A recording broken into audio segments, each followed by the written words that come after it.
सभी दर्शकों को नमन और अभिवादन करते हैं। दर्शकों, संत कबीर जी का आध्यात्मिक ज्ञान प्रस्तुत करने के लिए इस वर्तमान परिस्थिति में एक नया कार्यक्रम प्रस्तुत कर रहे हैं और ये कार्यक्रम जो है संत कबीर जी का ज्ञान, और इसे प्रस्तुत करने के लिए लाकावैन वाकवा के श्री कबीर काउंसिल मंदिर के आचार्य महंत संत सर्वेश्वर दास जी शास्त्री महाराज और उनके भजन मंडली की ओर से है। दर्शकों, आपको बता देते हैं संत कबीर उनका इस धरा पर आगमन के 624 वर्ष पूर्ण हो चुके हैं। दर्शकों, सदगुरु कबीर जी की दिव्य वाणी में कर्मयोग, ज्ञान योग और भक्ति योग से संबंधी साखियाँ और भजन मिलते हैं। इस आध्यात्मिक कार्यक्रम के माध्यम से हम उनके गूढ़ ज्ञान प्रस्तुत करने का प्रयास कर रहे हैं। यदीयपादोदकसेचनेन स्थाणु प्रपेदे तरुभावमाशु वन्द्यः सतां योर्महनीयकीर्तिस्तं श्रीकबीरं सततं नमामि। सत्यनाम सोहमहंसः सद्गुरुशरणं श्री सद्गुरुवे नमः। सामाजिक एकता। सदगुरु कबीर साहब की वाणियों में समाज को जोड़ने के बहुत से शब्द मिलते हैं। साखी दोहों के माध्यम से, भजनों के माध्यम से सर्वप्रथम हम समझते हैं कि समाज में विषमता कैसे आती है। कभी कभी रंग भेद के कारण जातिवाद एवं देश को लेकर के, उसकी पहचान को लेकर के समाज में विषमताएं आती हैं। और सदगुरु कबीर साहब ने कहा कि समाज में यद्यपि अनेक अनेक संप्रदायों का जीवन चलता है, सभी संप्रदायों के अपने कर्मकांड है और अपनी पहचान है।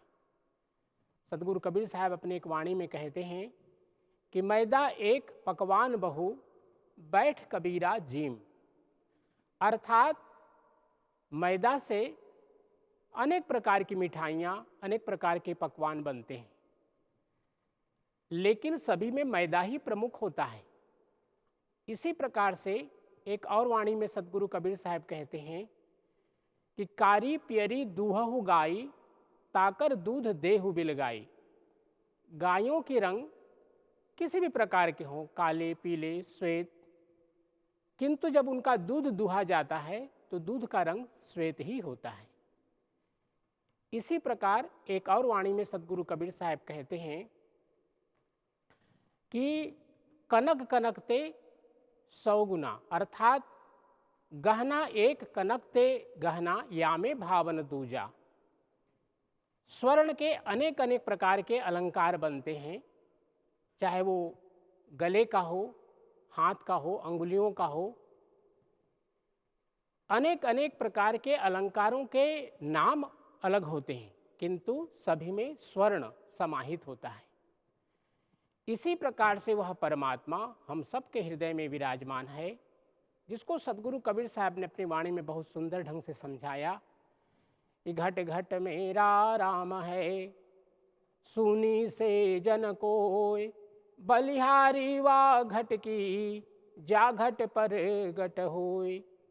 अर्थात वह परमात्मा सर्वत्र कण कण में विद्यमान है, लेकिन जिस स्थान पर उस परमात्मा की आराधना की जाती है, चाहे वो पूजा के स्थल हो, प्रार्थना के स्थल हो, चाहे उपासना के स्थल हो, यहाँ पर विशेष रूप से परमात्मा का दिग्दर्शन होता है। क्योंकि सदगुरु कबीर साहब ने कहा बलिहारी वा घट की, जा घट पर घट होय। अर्थात अपने घर में भी यदि हम पूजा करते हैं, वह हमारा घर एक मंदिर का स्वरूप धारण कर लेता है। इसी प्रकार से अनेक अनेक संप्रदायों के अपने पूजा स्थल होते हैं, और वह स्थान जब हम वहाँ पर प्रवेश करते हैं, हमारा मन सात्विकता से पूरित होता है। और इसीलिए सदगुरु कबीर साहब ने समाज में यद्यपि अनेक प्रकार की विषमताएं हैं, कभी कभी लोग अपने संपत्ति को लेकर, विद्या को लेकर, रूप को लेकर के अहंकार में आ जाते हैं। लेकिन ये अहंकार व्यक्ति को समाज से, परिवार से दूर करता है। कभी कभी दो मित्र अलग अलग हो जाते हैं।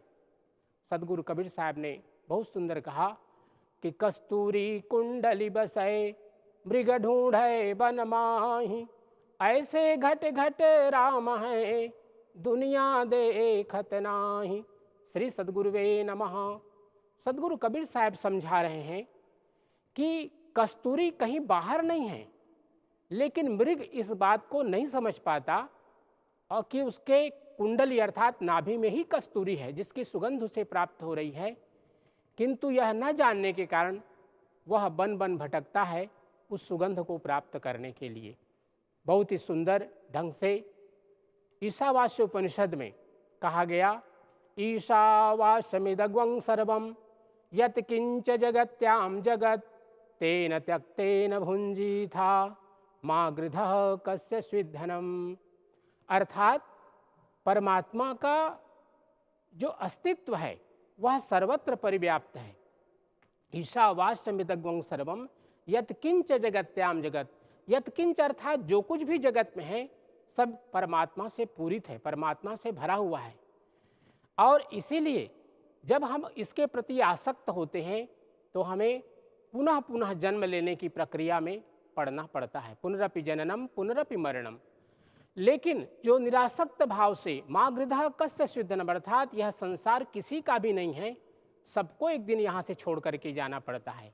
इसलिए इसमें आसक्त न होवें और निरासक्त होकर इसका सेवन करते हुए जीवन को बिताएं और यह मान करके कि परमात्मा सभी के हृदय में विराजमान है, सभी के अंदर मानवता ही सबसे बड़ा धर्म है, इसको स्वीकार करते हुए अपने जीवन को ले चलें तो कभी भी समाज में विषमता नहीं आएगी और हम सब लोग मिल करके प्रेम और सौहार्द भाईचारे के साथ जीवन बिताएंगे। इन्हीं भावों को समेटे हुए सदगुरु कबीर साहब का यह प्रस्तुत भजन, मोको कहाँ ढूंढे बंदे मैं तो तेरे पास में। यस्यानंद तरंग शिखर समा स्वादेन देवः समे आनंदाब्धि विगाहनं विदधते लोकाश्च मोदान्विताः। सत्ये सहसै सद्गुरुर्विजयते कारुण्यलीलाधरो हंसानां निजलोकदः सुखकरो बोधेन्दुरत्नाकरः। हंसानां निजलोकदः सुखकरो बोधेन्दुरत्नाकरः। वंदो सत्य कबीर को चरण कमल सिरनाय, जासु ज्ञान रवि कर निकर भ्रमत मदे तनसाय। पूजा गुरु की कीजिए सब पूजा जेहि माहि, जो जल सिंचय मूल तरु शाखा पत्रय घाट। गुरु बिन ज्ञान न उपजय गुरु बिन मिलय न भेव, गुरु बिन संशय ना मिटे जय जय जय गुरुदेव। साहिब तेरी साहिबी सब घट रही समाय, जो मेहंदी के पात में लाली लखी न जाए। कस्तूरी कुंडली बसै मृग ढूंढे बन माय, ऐसे घट घट राम है दुनिया देखत नाही। फिरे ढूंढता राम को नादान चारों धाम, वहाँ कहाँ से मिल सके घट ही बैठा राम। वहाँ कहाँ से मिल सके घट ही बैठा राम। श्री सद्गुरुवे नमः। सोहम हंसः सद्गुरु शरणम्।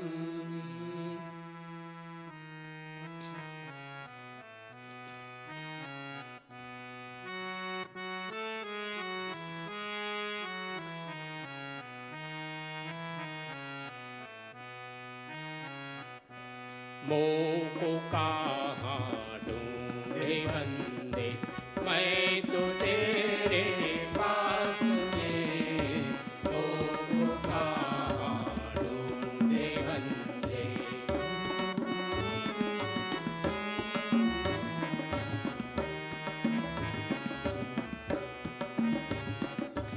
ना तीरथ में ना मूरत में ना एकांत निवास में।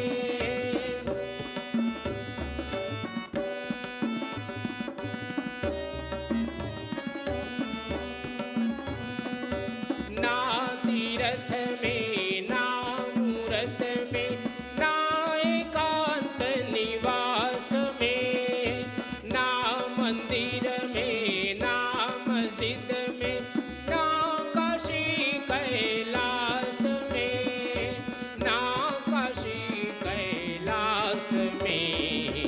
ओ पुकारूं हे बंदे मैं तो तेरे पास में, वो पुकारूं हे बंदे।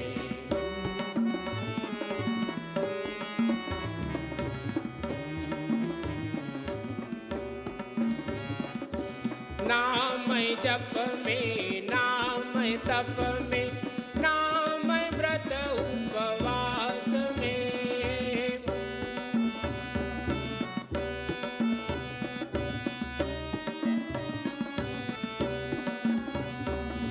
ना मैं जप में ना मैं तप में ना मैं व्रत उपवास में, ना मैं क्रिया कर्म में रहता ना ही योग संन्यास में, ना ही योग संन्यास में।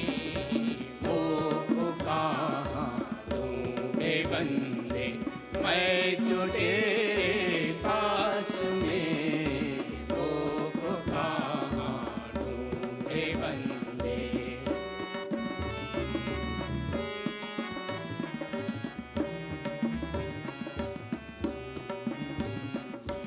ना ही प्राण में ना ही पिंड में ना ब्रह्मांड आकाश में।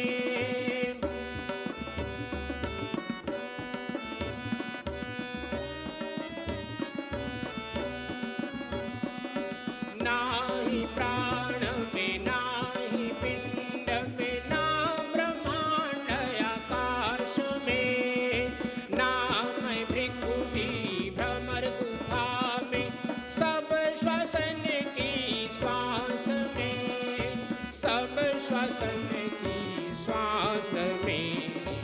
वो पुकारूं हे बंदे मैं तो तेरे पास में, वो पुकारूं हे बंदे।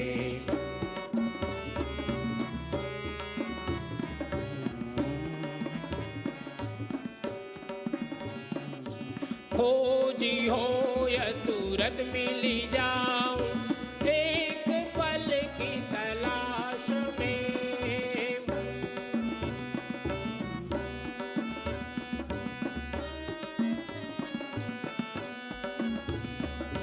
खोजी हो या तुरंत मिली जाऊं एक पल की तलाश में। काहे कबीर सुनो भाई साधो मैं तो हूँ विश्वास में, मैं संतन के पास में। ओ पुकारूं हे बंदे मैं तो तेरे